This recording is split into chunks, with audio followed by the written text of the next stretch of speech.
Democrats see an opportunity to take back a congressional seat in Colorado after an upset in the Republican primary. I'm Scott Ott, and this is Bill Whittle Now. And Bill, Lauren Boebert, a political novice who owns a bar called Shooter's Grill in Rifle, Colorado, is a gun activist who encourages her employees to openly carry in the restaurant, and who has just taken the Republican primary from the five-time congressman who served that 30-county district. It's mostly a rural district, but it does include a couple of Democratic places, or leaning places like Aspen, Colorado. In any case, Democrats are seeing this as an opportunity to take a seat from Republicans.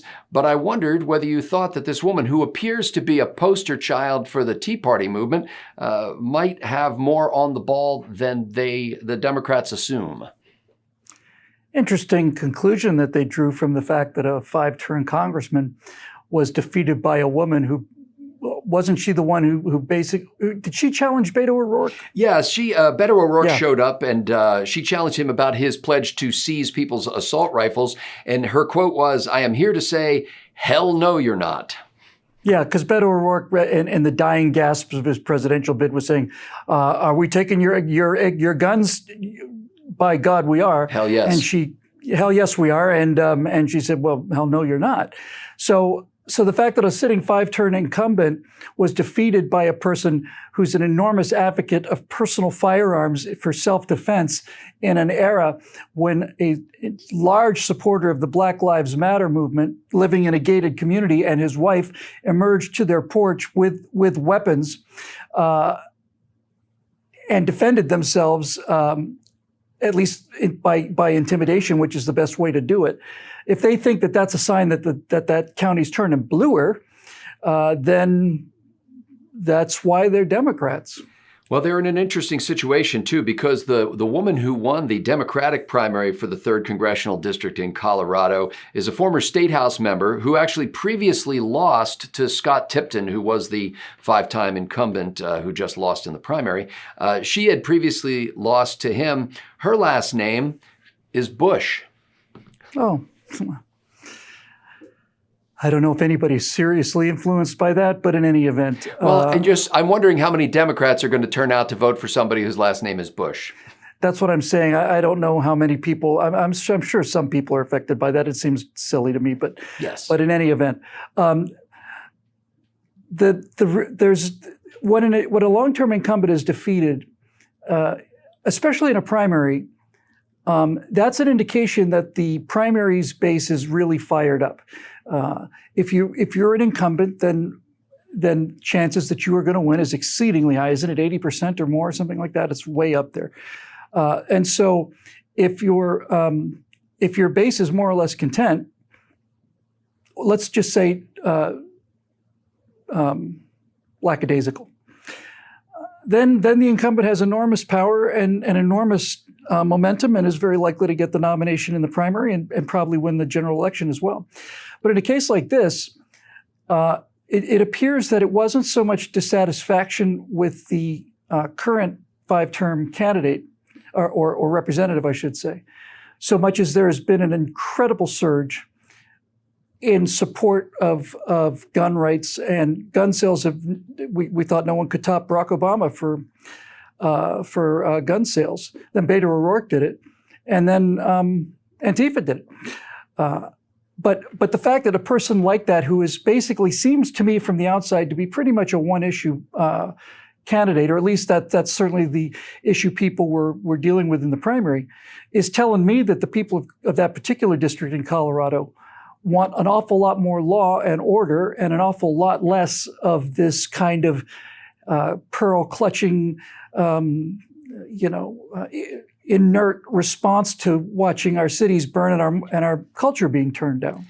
Lauren Boebert said on the campaign stump on the trail, as it were, there is a battle for the heart and soul of our country that I intend on helping win. I'm running for Congress to stand up for our conservative values, address our current representatives' failed promises, and put far-left Democrats back in their place. Nevertheless, Bill, President Trump actually endorsed the five-time incumbent Scott Tipton in this race, and this will make the third incumbent who Trump endorsed who failed to win. Is it a time for the president to step back from some of these races and realize that he may not be helping? Well, I don't think Trump so much hurt the candidate, but I don't think Trump really hurt the candidate. I just don't think that he helped on the issue that people. In other words, I don't think we're talking about the primary now. The general election's a different story, but I don't think in the primary people went, oh well, if Trump supports the incumbent, then I'm voting for the other guy. I think the people that voted for this woman's primary win were pretty largely Trump supporters. I think what it does show after three cases is that the public's desire for change and rejection of incumbents, which is what got Donald Trump into the White House in the first place, is getting stronger and not weaker. And so paradoxically, I think probably if Trump endorsed the establishment candidate, he's president, he's head of the Republican Party. The guy's a five-time member of the Republican Party. It's not unusual.